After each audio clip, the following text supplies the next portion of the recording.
हम तुम्हारे साथ है।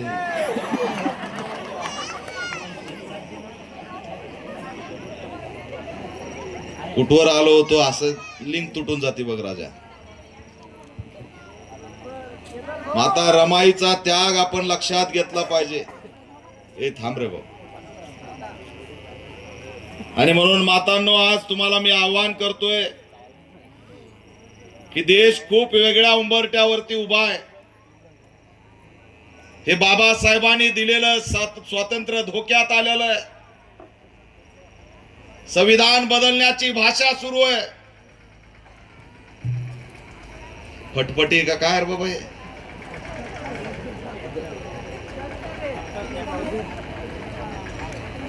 संविधान बदलण्याची भाषा सुरू आहे। बाबासाहेबांचे फोटो जाळण्यापर्यंत ना हरामखोरांची मजल गेलेली आहे। यांची कधी हिम्मत होत नव्हती। कुणी संविधानाला टार्गेट करत नव्हतं, पण आज संविधान बदलण्याची भाषा व्हायला लागली। का तर आम्ही गुलाम झालो पाहिजे, का तर आम्ही जे शिक्षण घेतो ते घेता नाही आलं पाहिजे। आम्ही आमच्या पायावरती उभा राहिलो ते या असणाऱ्या सगळ्याच सत्तेत बसलेल्या धर्मसत्यांना त्यांच्या डोळ्यामध्ये खुपतंय। आणि म्हणून आज जर आम्ही जागे झालो नाही तर आपलं संविधान या ठिकाणी धोक्यात आल्याशिवाय राहणार नाही। आपल्याला संविधान वाचवावं लागेल। महामानव डॉक्टर बाबासाहेब आंबेडकरांना माहित होतं की मी जेवढा शिकलोय तेवढा माझ्यानंतर कोणी शिकेल मला माहित नाही, पण या समाजाचा वाली कोण? माझ्यानंतर हा समाज कुणाकडे जाणार? तर आज बाबासाहेबांनंतर जर आपला काय आधार बाबासाहेबांनी निर्माण केला आहे तर ते संविधान, एवढं लक्षात ठेवा। आज संविधान म्हणजे बाबासाहेब, संविधान म्हणजे आपला अधिकार। एकदा का संविधान गेलं की आपल्या लेकरांना आरक्षण, मानवता, लोकशाही काही भेटणार नाही। तुम्हाला भेटलंय, पण लेकरांचं काय, पुढच्या पिढीचं काय? मला माझ्या बापाने, बाबासाहेबांनी आरक्षण दिलं होतं, लोकशाही दिली होती, संविधान दिलं होतं। आई बाबा ते कुठं गेलं? त्यावेळेस काय सांगणार? रमाईच्या कार्यक्रमात दारू पिऊन आलो होतो म्हणायचं का? उत्तर काय देणार? या लेकरांना आम्ही उद्या उत्तर काय देणार? जे आपल्या बापांनी निर्माण केलंय ते जर वाचवण्याची जबाबदारी आम्ही घेत नसू तर उद्या आम्ही आमच्या लेकराला गेल्यानंतर उत्तर काय द्यायचं? त्याच्यामुळे बंड करा, पेटून उठा। कोणत्याही परिस्थितीत संविधानाला कुणी हात जरी लावला तरी आम्ही खपून घेणार नाहीत। ही भूमिका आपण या ठिकाणी घेतली पाहिजे। संविधान वाचलं पाहिजे तर आपलं अस्तित्व वाचणार आहे। पण इथं संविधान संपवायला निघालेल्या व्यवस्थेलाच आम्ही सत्तेत आणायला लागलोय का? तर दीड दमडीच्या पायी किती रुपये जातात? 5,000, 2,000। मला माहित आहे आपला समाज विकत नाही। विकतो का आपला समाज? जोरात बोला ना रे बाबा। हा, तुम्ही विकला नाहीत बाबा, बरं झालं। नाही तर काही ठिकाणी तर भांडणं लागलेत विचारता मी विचारलं विकला होता का? तर एक जण उठून म्हणला 1,000 रुपये यांनी आणले 500च वाटले। तिथंच भांडणं। ही अशी गत आहे। मी स्टेजवरून विचारलं बाबा या निवडणुकीत काय रेट चालला होता? ते असेच जोरात म्हणले आम्ही नाही विकलो, पण 2 इमानदार होते उठून म्हणले बाई विकलोत। आणि तुमच्या बाजूला बसलाय त्यांनीच आमचे अर्धे पैसे खाल्ले। तिथंच भांडणं। आपली चूक आहे। लढणाऱ्याला आम्ही बळ देत नाही आणि हे भलतेच लोक येतात पैसे घेऊन। आज काय अवस्था आहे महाराष्ट्रात? आज निकाल लागला, याच्या आधी 2 निकाल लागले। ईव्हीएम हॅकिंग, पैसा, याच्या बळावरती निवडणुका जिंकल्या। त्यांच्याकडे एकही आंदोलक नाही, एकही समाजासाठी लढणारा नाही। जे निवडून आलेत ते सगळे पैशाच्या बळावर निवडून आलेत, दुसरी काहीच क्वालिटी नाही। क्वालिटी तुम्हाला माहित आहे, दुसरी काय आहे का क्वालिटी? क्वालिटीच नाही. क्वालिटी आमच्यात आहे, पण आम्हाला कोणी मतदान करीत नाही, कारण आमच्याकडे पैसे नाहीत. लढणाऱ्याकडे पैसे आहेत का? नाही. पण तुम्ही निवडून द्या लोकांना, नाही तर नका देऊ. ही सत्ता आपला संविधान घालायला निघालेली आहे. तुम्ही जर जागे झाले नाही तर हे संविधान धोक्यात आल्याशिवाय राहणार नाही. हे पोट तिडकीने मी सांगतोय. मनोरंजन हवंय मला माहित आहे, गाणे पाहिजेत हेही माहित आहे, पण जर आपले हक्क आणि अधिकारच टिकले नाही तर आपण करणार काय? आज या महाराष्ट्रातल्या कानाकोपऱ्यात आया बहिणींनो, तुम्ही तर मोठ्या प्रमाणात बसलात. तुम्हाला बघून मला या ठिकाणी अंतःकरण भरून आलं की जर आज या बाबासाहेबांच्या चळवळीची खरी धुरा कोण सांभाळत असेल तर ती रमाईची लेक सांभाळते, याचा मला सार्थ अभिमान वाटतो. मी या महाराष्ट्रात फिरत असतो. महाराष्ट्रात फिरत असताना अनेक घटनांना भेटी देतो. आजही आपल्याला नाकारलं जातं. आजही आम्हाला माणूस म्हणून जगू दिला जात नाही. आजही आम्हाला माणसाचा दर्जा मिळालेला नाही. आमच्या बापाने आम्हाला स्वातंत्र्य दिलं, पण त्या स्वातंत्र्यामध्ये आम्हाला कसल्याही प्रकारे माणूस म्हणून जगू दिलं जात नाही. आजही आमच्यावरती अन्याय होतो. आजही आमच्यावरती भर चौकामध्ये आम्हाला नागवलं जातं. अनेक घटनांना भेटी दिल्या. मुडदेची मुडदे पडलेत, त्या ठिकाणी जाऊन रडून मी त्या कुटुंबाला न्याय द्यायचं काम करतो. पण मी काय करू शकतो? मी ना आमदार आहे, मी ना खासदार आहे, मी ना मंत्री आहे, पण बाबासाहेबाच्या लेकरात एवढी ताकद आहे की या मनुवाद्याला झुकवल्याशिवाय मुतवल्याशिवाय राहत नाही. ही बुलंद ताकद आपल्याकडे. पण किती दिवस चालणार? किती दिवस हे आम्ही बघणार? किती दिवस आमचं रक्त सांडणार? अरे काय असतंय 4.5 वर्षाचं लेकरू? त्या मालेगाव मध्ये तिच्यावरती बलात्कार केला आणि तिच्या तोंडावरती दगड टाकला. मी ज्या वेळेस त्या ठिकाणी गेलो, तिचे आई वडील माझ्याकडे रडत आले आणि मला म्हणले, भाई माझ्या लेकराच्या तोंडावरती दगड मारल्यावर माझा लेकराचा चेहरा चपटा होऊन गेला होता. काय वेदना असतील? ती एक लेकरू लातूरला अनुष्का म्हणून, पाटोळे म्हणून आपलं लेकरू दलितांचं. 1800 विद्यार्थ्यामध्ये 80 विद्यार्थी घ्यायचे होते. अरे एवढं ढाण्या वाघ पोरगी होती, 6व्या नंबरला आली. एवढी हुशार पोरगी. तिला फाशी दिली, कॉटवर बसवलं आणि तिच्या गळ्यात एक रुमाल बांधून खिडकीला बांधला आणि सांगितलं की हिने फाशी घेतली. तिला सांगितलं की हिने फाशी घेतली. अरे कशी घेईल? ज्या वेळेस त्या लातूरच्या गावामध्ये हा दीपक केदार गेला, तिच्या आईने तिच्या फोटोच्या बाजूला एक संविधान ठेवलं होतं आणि ते संविधान मी विचारलं हे का, तर तिने सांगितलं की माझं लेकरू संविधानचं पुस्तक वाचत होते आणि जी एक निळी पट्टी होती, ती ज्या वेळेस मी निळी पट्टी बघितली तर 200 पानं वाचले होते 6वीच्या लेकराने. 200 पानं संविधानाचे वाचले होते. टॉप लेवलचं भाषण करायची. ती जर शिकली असती, टिकली असती, तिला जर मारलं नसतं तर या देशात कलेक्टर, मुख्यमंत्री, राष्ट्रपती झाली असती. त्यांनी मारून टाकलं, त्यांनी संपवलं, फाशी देऊन टाकली आणि सांगितलं आत्महत्या आहे. पण या ठिकाणी हा दीपक केदार जोपर्यंत जिवंत आहे, मनुवाद्यांना, जातीवाद्याला सुट्टी नाही. त्या ठिकाणी धावून गेलो आणि त्यात अटक करायला लावण्याचं काम आम्ही केलं. ही पॅन्थरची मुवमेंट आहे, ही शाखा आहे, लक्षात ठेवा. ताकद आपल्याकडे नसेल, सत्ता होय नाही आमच्याकडे सत्ता, आपण घाबरून जाऊ नका. सगळ्यात मोठी ताकद जर कोणती असेल तर ते जय भीमचा नारा आहे, बाबासाहेबांचं संविधान आहे, आंदोलन आहे. घटनावर घटना घडतात. याच चिखलीमध्ये आलो होतो, आळ्या खाऊ घातल्या हो आपल्या लेकरांना. वसतिगृहामध्ये सांगायला आळ्या खाऊ घातल्यात. संडास बाथरूम त्यांचं महिन्याला एकदा साफ होत. सरकार यांना सामाजिक न्याय विभागातून पैसे देत. आमचे विद्यार्थी शिकायला जातात तर त्यांच्या भातात आळ्या निघतात आणि वर्णामध्ये किडे निघते. 12-20 पोरी त्या ठिकाणी ऍडमिट झाल्या.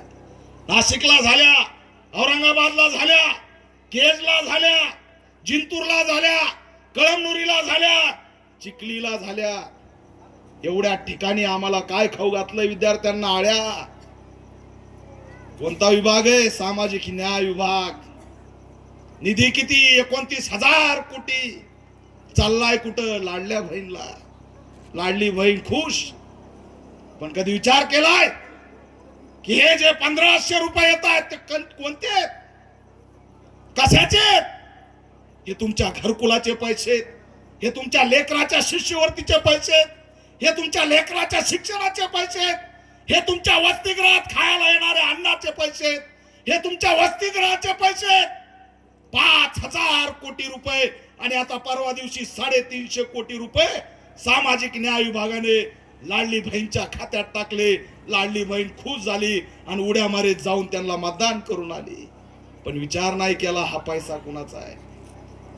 तुमच्या गावात कुठं जर आजूबाजूला एखादी नत वर करून चहा पिणारी जर भेटली, असतात का नसतात?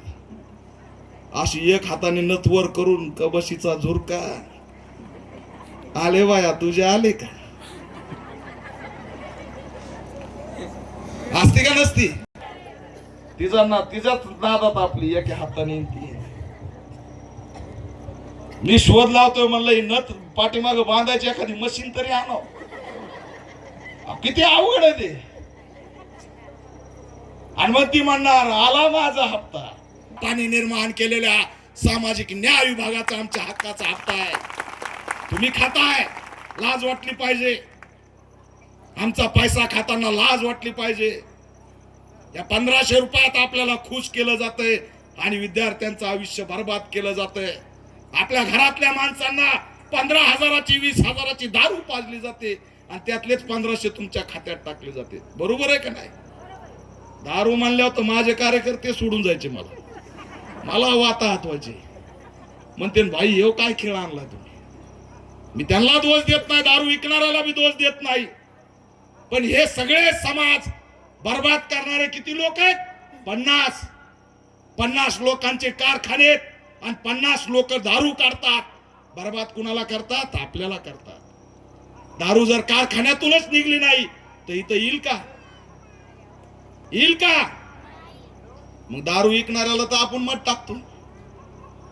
दारूच्या फॅक्टऱ्या ज्याच्या त्यालाच मत टाकतो. ज्या दिवशी लक्षात ठेवा, तुम्हाला एक मोठी ताकद दिली बाबासाहेबांनी, मताची ताकद. ज्या दिवशी तुम्ही मत व्यवस्थित टाकाल, लक्षात ठेवा, जर तुम्ही एकजूट झालात आणि मतच विकलं नाही तर या महाराष्ट्राच्या विधान भवनावरती आणि दिल्लीच्या संसदेवरती एक दिवस निळा झेंडा लागल्याशिवाय राहणार नाही. आणि त्या दिवशी, ज्या दिवशी आपली सत्ता येईल, त्या दिवशी पहिल्यात सगळ्यात आधी कोण जेलमध्ये जाईल माहितीये का? हे 50 कारखानेवाले. हे 50 जेलमध्ये टाकले की दारूच येत नाही. दारू नाही आली की आमचं काही वाटुळच होत नाही. आमचं वाटुळ दारूमुळे झालंय. लेकरांचं शिक्षण होत नाही, कुटुंब सुरक्षित नाही, तो बिचारा सुरक्षित नाही. 2-4 जण आताच बघितले कामरात हालत येत, डागा डागा डागा डागा. पुढच्या वर्षी खबर येईन भाई ते किडनीनी गेलं. किती सांगा, काही फरक पडत नाही. म्हणून मी तुम्हाला सॅल्यूट केला की आज प्रत्येक आघाडीवर जर कोण असेल तर रमाईच्या जयंती निमित्त जाहीर करतो या रमाईच्या लेकी आहेत. म्हणून आज बाबासाहेबांची चळवळ जिवंत, एवढं लक्षात ठेवा. जे दीक्षाभूमीला खोदकाम केलं, खंडाय निघाले दीक्षाभूमी, रणरागिणी घुसल्या, सगळेची सगळे जेसीबी हाकलून लावले, त्या आहेत रमाईच्या लेकी. त्या नाशिक मध्ये पिस्तुल्या माहिती आहे तुम्हाला? कामराला पिस्तूल लावित ते. नाशिकचा पालकमंत्री, सगळ्याचे नाव घेतले, बाबासाहेबाच घेतलं. पिस्तुल्या एवढी पिस्तूल लावितोय कामरा. कुणाचा जीवाला धोका आहे? कावट्या महाकाळ माहिती तुम्हाला? माहिती का रे? धडाकेबाज पिक्चर का काहीतरी होता. लक्ष तोंडावर मासच नाही, सगळी खोपडीच. तसं ह्याच झालंय, ह्याच्या तोंडाला मासच नाही, कावट्या महाकाळच दुसरा. त्याला सगळ्याचे नाव आठवले, त्या महाजनला सगळ्याचे नाव आठवले, बाबासाहेबांचं नाव आठवलं नाही. त्याला वाटलं काय होतंय बाबासाहेबांचं नाव नाही घेतलं तर. पण एक भीमाची वाघीण आमची माधवीताई उठली आणि त्या ठिकाणी खडसावून सांगितलं की नोकरी गेली तरी चालेल, माझ्या बापाचं अस्तित्व आम्ही मिटू देणार नाही. ही सांगणारी आमच्या रमाईची लेक आहे. नाहीतर आज असं झालंय, बाई नोकरीला चाललीस ना, कुणाला काही बोलू नको, बर नोकरी जाईल काही होईल असंच आहे की नाही. पण बापासाठी, बापाच्या नावासाठी तिने सांगितलं नोकरी गेली तरी चालेल. यांनी नाव कसं काय घेतलं नाही. आज तिच्यामुळं आंदोलन उभा राहिलं, आज तिच्यामुळे त्याला झुकावं लागलं. त्या कावट्या महाकाळला 5व्या मिनिटात माफी मागावी लागली की माझी चूक झाली. ही ताकद आहे रमाईच्या लेकीची, आमच्या माधवीची. आणि आम्ही सांगितलंय की किती काही झालं आणि किती कोणताही परिणाम भोगावे लागले, तुला ज्या बाबासाहेबांनी पालकमंत्री पद मिळालं बाबासाहेबांमुळे, उद्या जर हे अशा पद्धतीने जर थांबलं नाही तर मी चॅलेंज केलं, चॅलेंज या गिरीश महाजनला की येणाऱ्या निवडणुकीला येणार आणि आमदार काय तुला गावचा सरपंच सुद्धा होऊ देणार नाही. ही भूमिका आमची लक्षात घ्या. उठा, जागे व्हा. तिकडे मिश्रा नावाचा एक हरामखोर बाबासाहेबांचे पुतळे जाळतोय. उठा, जागे व्हा. विहार आमचंय, बुद्ध विहार, मायावती बुद्ध विहार आमचंय. एवढ्या वर्ष झालं तुम्ही लुटताय, एवढ्या वर्ष झालं तुम्ही खाताय. दान पेटीवर नागोबा सारखे बसलात, आमचं दान तुम्ही खाताय. तुम्हाला जागं व्हावं लागेल. जंतर मंतरला आता भंतेजीच्या नेतृत्वात आंदोलन आहे. त्या आंदोलनाकडे आमचं लक्ष आहे आणि आम्ही सांगितलंय की उद्या जर या आंदोलनातून मार्ग निघाला नाही आणि भंतेजींनी जर लढणारी लढाई त्या ठिकाणी जिंकली नाही तर गावागावातून निघायचं, बिहार मध्ये जायचं आणि महाबोधी बुद्ध विहार ताब्यात घ्यायचं. भीमाची काय अवलाद आहे त्या ठिकाणी दाखवतो. झाले नाटक. आंदोलनाने यांना काही पाजर फुटत नाही, निदर्शनाने पाजर फुटत नाही, दिल्लीला केलं तरी पाजर फुटत नाही. आमचं आम्हाला का नको? आमचं आम्हाला मिळालं पाहिजे की नाही? इकडं बसा आई, लय तयारी आल्या पाण्याची बाटल बिटल, जणू इथं पाणीच नव्हतं. लय काय काय लय डोकं भारी. आमची म्हणजे माझी आई बी अशीच हुशार म्हणून बोललो. तर लक्षात ठेवा, मुली आहेत, मुलं आहेत, तरुण आहेत, जाता जाता एवढं आव्हान करतोय की दिवस खराब येणार आहेत. मिळालेलं सगळं हिसकावून घेतलं जाणार आहे आणि त्यावेळेस तुम्ही लढायला सज्ज असलं पाहिजे. 26 जानेवारीला लाईननी पोलीस उभा होते त्या झेंड्याला सॅल्यूट करण्यासाठी आणि त्याच्यातला एक पोलीस पटकन खाली पडला. माग व्हिडिओ आला होता, किती जणांनी बघितला? हात वर करा. सॅल्यूट करता करताच पडला बिचारा. त्या बारक्या पोरांनी तर आधी बघितला, मोबाईलच बघतय ते. तुला काय लय शाबासकी मिळणार आहे जी खाली बसून. अरे शिकायचं दिलं सोडून. इंस्टाग्राम आणि फेसबुक त्याला पहिली खबर, पण चांगली खबर आहे, त्याला पण सॅल्यूट आहे. पोलीस पटकन माग पडला आणि ज्या वेळेस त्याला उचललं, दवाखान्यात नेलं तर डॉक्टरनी सांगितलं मेला. कशाने? कशाने मेला? अटॅकनी मेला. ते कोरोना आला, धर खांदा की दी इंजेक्शन. पहिला डोस, दुसरा डोस, किती डोस घेतले तर 3. या डोसच्या नादात 50 झालं कीच माणूस पडायला लागला. आणि या डोसनी आता आमचे गुडघे सुद्धा चलाना. प्रत्येक माणसाचा चेहरा असा झालाय काय असं झालं की नाही, काही तेज नाही राहिलं. आम्ही म्हणतो बाबा आम्ही तर ते खातोय तरी तेज कुठं गेलंय, आमचं फुकू फुकू खातोय तरी तेज गेलंय.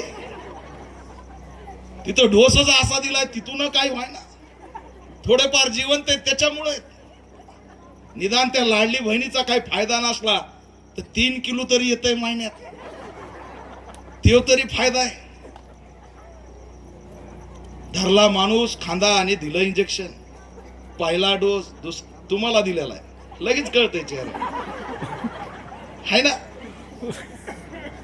50-55 माणूस पडायला लागला. पहा ते चावट माणूस तिथं नरेंद्र मोदी नावाचा बसलाय, त्यांनी पण इंजेक्शन घ्यायचं नाटक केलं. पण आपल्याला काय माहिती पाणी मारलंय का खरंच काय मारलं. आपल्याला वाटलं वा वा वा वा वा, साहेबांनी घेतलंय म्हणलं आम्हाला घ्यावाच लागेल. आणि फोटो काढू काढू, ए सिस्टरीन थांब, मारता फोटो काढ रे. अरे का घेतलंस, कुणी सांगितलं, कुणी सांगितलं होतं का, सांगितलं होतं का. पण काय भीती दाखवली, राशन जाईल, पगार जाईल, घरकुल भेटणार नाही, शिक्षण भेटणार नाही, ट्रेन मध्ये चढता येणार नाही, बस मिळणार नाही. तुम्ही गेले घाबरून. पण कागद आला होता का, असा कागद आलता का. आपल्या बापांनी कशा विश्वास ठेवायला लावला, कागदावर. कागद आला नाही तरी बी आम्ही घाबरून गेलो. दिल्लीला एका पोरीचा बाप मेला, ती हायकोर्टात गेली, सुप्रीम कोर्टात गेली. तिच्या बापाला त्या वॅक्सिन मुळे, त्या डोस मुळे मेला हे कळाल्यावर ती कुठं गेली, कोर्टात गेली. आणि कोर्टात गेल्यावर कळालं की बाबा त्या ठिकाणी कोर्ट काय सांगतंय, कोर्ट काय सांगतंय की बाबा तू कस काय घेतलं हे वॅक्सिन. तर पोरगी म्हणली सरकारने सांगितलं. मग कोर्टाने काय केलं, नरेंद्र मोदी केंद्र सरकारला पत्र पाठवलं, अरे हा डोस कस काय घ्यायला लावला. त्यावेळेस त्या बिनलाजांनी काय लिहून पाठवलं कोर्टात माहितीये का, मी तर म्हणलोच नाही यांना घ्या म्हणून. काय म्हणला. आणि आता ते बाहेर बी काढता येणार ना, काढायचं कसं. आता ते अंधश्रद्धा आहे, साप चावल्यावर चावा, बिलेटा मारा, हे काढायचं कसं आता. हे तर म्हणतो मी सांगितलंच नव्हतं, माणसं तर मरायला लागले. कशामुळे झालं हे, मोबाईल मुळे झालं. मोबाईल आपल्याला संपवाय निघाला, लक्षात ठेवा. आजच्या सगळ्या तरुणांना सांगतो, इंस्टाग्राम फेसबुक चालवणाऱ्या सगळ्यांना सांगतो, त्याच्यावर काय चालवायचं तर डॉक्टर बाबासाहेब आंबेडकरांची चळवळ चालवायची, दुसरं काही चालवायचं नाही. नाहीतर ते आपल्याला संपवण्यासाठी आणलेलं आहे, लक्षात ठेवा.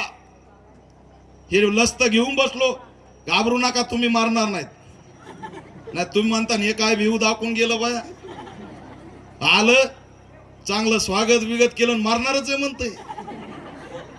तुम्ही मारणार नाहीत, कारण तुम्ही लय वेगळं काहीतरी खाल्लेलं आहे, ते मला आणि तुम्हालाच माहिती आहे. त्याच्यामुळे आपल्याला काय होतंय का नाही, आपण वाचणार.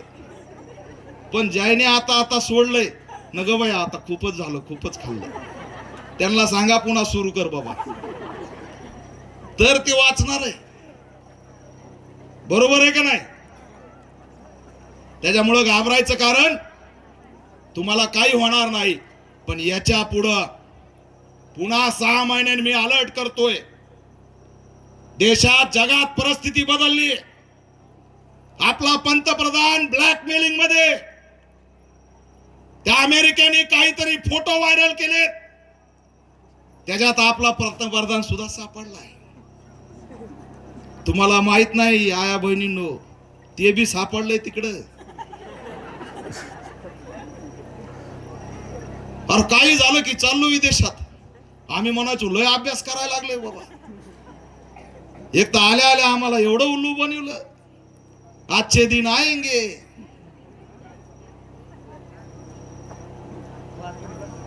पेढे वाटायचे तर बाबा बाबा. अरे कशाला आणले पेढे? उज्ज्वल आई आली. उज्ज्वल आई गॅस आला म्हणून बिचारी पेढे वाटायची. मग मी गावाकडे गेलो. अरे बाबा म्हणलं तुला तर गॅस मिळाला म्हणून पेढे वाटलेस. ती सरपण इच्छित होती. सरपण माहितीये ना, लाकडं. तर ती म्हणली बाबा त्या मेल्याने फुकट दिलं ना आता 1500 रुपये मागते. असं तर म्हणले. मला वाटलं 15 लाख बी येते खात्यात. उज्ज्वल आई बी चांगलं कल्याण होईल. पोरायला घरी बसून दे ना. जा जनधन उघड, जा जनधन उघड. हाय ते बी गेले. 15 लाख तर कुणाचे आलेच नाही. चुकून एकाच्या खात्यावर 20 लाख आले. ते म्हणे मला मोदींनी पैसे पाठवले. गावात बोंबलत फिरलं. ग बसायचं. गाव तिकडे पोलीस स्टेशनला गेला. अरे ह्याला आले, आम्हाला का नाही आले? त्याला उचलून नेलं. बँकेत उभा केला. सही केली. ते पैसे माघारी घेतले. ते म्हणे चुकून आले होते. या असे बावळट. गप बसायचं ना. गावाला कुठं बरं वाटन की ह्याला 15 आल्यावर 20 आल्यावर. इथं हप्ता आलेला शेजारीला जमाना. KYC मध्ये उडाली की तिला सांगा नाहीच मी हाय का उडाले. तिला वाटतं माझं बंद पडायचं.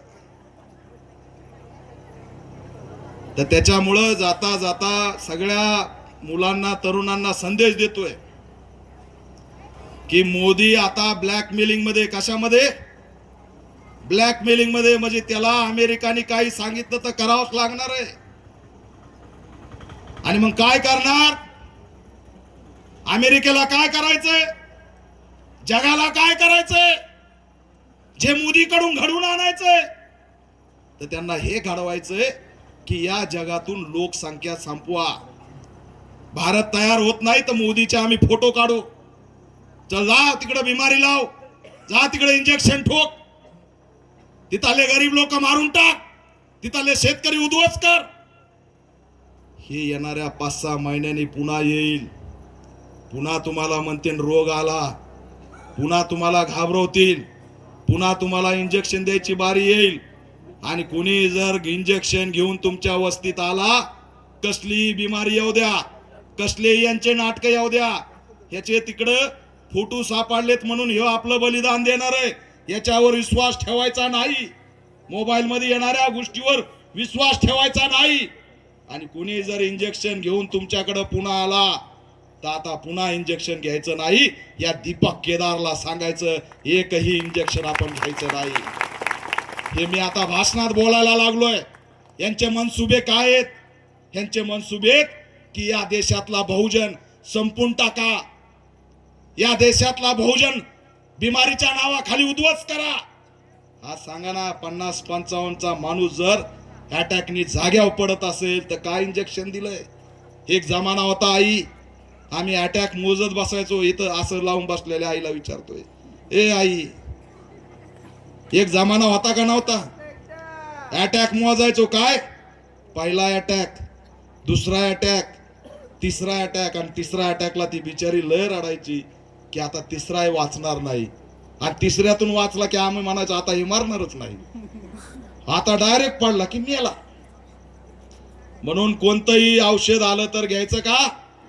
नाही घ्यायचं.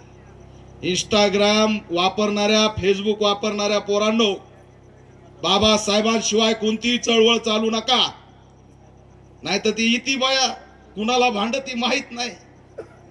काय नाही बोलले गेली बाया पळून. हाय ना ती भांडकोळी. कुणाला शिव्या देती तो आतापर्यंत दिसला नाही. आणि त्याच्यावर आम्ही सगळे नाचत होत. काय नाही बोलले गेली बाया पळून. काय नाही बोलले. हे बंद झालं पाहिजे. आपल्यामध्ये प्रत्येकात आपल्याला कोणतं वेळ लागलं पाहिजे? रमाई सारखं वेळ लागलं पाहिजे. चळवळीसाठी जगायचं आणि चळवळीसाठी मरायचं. आपल्या सगळ्याला वेळ लागलं पाहिजे. बाबासाहेबांनी दिलेल्या अधिकाराचा हक्क अधिकार आपण वाचला पाहिजे. तो रुजला पाहिजे. तो शिकला पाहिजे, तो टिकला पाहिजे आणि शिक्षणाच्या माध्यमातून या देशाच्या सगळ्या पदावरती आपले लेकरं बसले पाहिजेत. पोटाला तिढा द्या तुम्ही सगळं, या ठिकाणच्या अनेक गोष्टी सोडा, पण आपल्या लेकराला शिकवा. आता जर शिक्षण आपल्याकडून हिरावून घेतलंय, शाळा बंद झाल्या, आणि म्हणून जाता जाता तुम्हाला एवढंच आवाहन करतो. आणि आता खरंच जातो, तुम्ही म्हणता 3दा म्हणलाय जाता जाता.